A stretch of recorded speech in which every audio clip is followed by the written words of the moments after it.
السلام عليكم ورحمة الله وبركاته حبايبي ومتابعيني يا رب تكونوا في أفضل حال. تعالوا بقى نعمل مع بعض صينية رقاق تحفة. وكنت عاملة معاها صينية مكرونة بالبشاميل زي ما انتم شايفين كده كانت طالعة قمر. أنا عاملاها معاكم قبل كده بس هي كان عاجبني شكلها قلت أوريها لكم. أنا معايا الطاسة بتاعتي وحطيت فيها معلقة حلوة كده من السمنة البلدي. سبتها لحد ما سخنت ونزلت بكمية اللحمة بتاعتي اللي هعصجها. دي لحمة مفرومة زي ما انتم شايفين كده أنا مفرزاها ونزلت بيها على الطاسة السخنة لحد ما هتاخد صدمة زي ما انتم شايفين كده. تمام. ومعايا كمية من البصل قطع صغيرة. انا فرماه فرم خشن زي ما انتم شايفين كده الكمية هنا كبيرة لان زي ما انتم شفتوا انا عاملة صينية رقاق ومعاها صينية بشاميل عشان كده الكمية بتاع التعصيق كبيرة ما شاء الله. تمام يبقى معايا هنا على نار عالية اللحمة. بعد ما اديتها تقليبة وتشويحة نزلت بالبصل واديته تشويحة وبعد كده نزلت بفلفل اخضر زي ما انتم شايفين كده. وبعد ما اديته برضو تشويحة معاهم نزلت كمان ب3 من الطماطم كده حجمهم كويس مقطعاهم مكعبات صغيرة زي ما انتم شايفين كده. في ناس تحب التعصيج مفروم وبصل بس انا واحنا هنا في البيت بنحبها بالطريقة دي. بعد كده نزلت عليها بالملح بتاعي وكمان رشة من الفلفل الأسود زي ما انتم شايفين.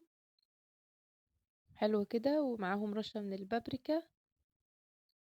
كل دي حاجات أنا عايزة أقول لكم أنا باحس إن البهارات دي هي روح الأكل بجد.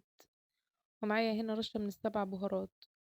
الأكل من غير توابل تحس إن هو ما فيهوش روح. وهنا التعصيج بتاعي جاهز اديته تشويح لحد ما استوى وكان جاهز.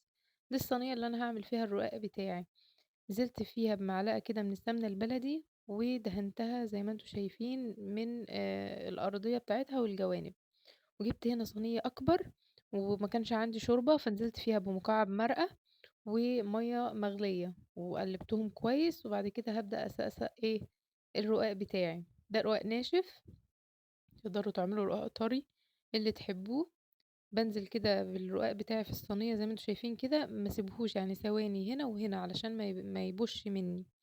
لو سبتيه كتير هيبوش وهيبقى عجين مش هيبوظ منك.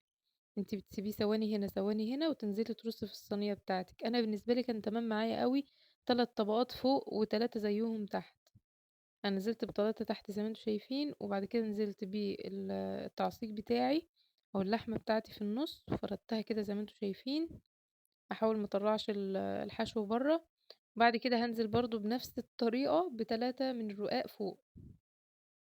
بعد ما قفّلت الصينية بتاعتي زي ما أنتم شايفين كده برضه معلقة سمنة بلدي، ودهنت الصينية بتاعتي من فوق، زي ما أنتم شايفين بنفس الكيفية. تقدروا تعملوا ده من غير إيديكم، بس هي بإيديكم هتعرفوا تتحكموا أكتر، تقدروا تعملوا بمعلقة، تقدروا تعملوا بفرشة زي ما تحبوا، تقدروا كمان تعملوه في الفرن و تعملوه من فوق ومن تحت، وتقدروا تعملوه على البوتاجاز. أنا عملته هنا على البوتاجاز وقلبته وطلع معايا بنفس الجمال ده وريحته أقول لكم كانت تجنن. جربوه بطريقتي وما تنسوش اللايك والشير والاشتراك في القناة وباحبكم جدًا، باي.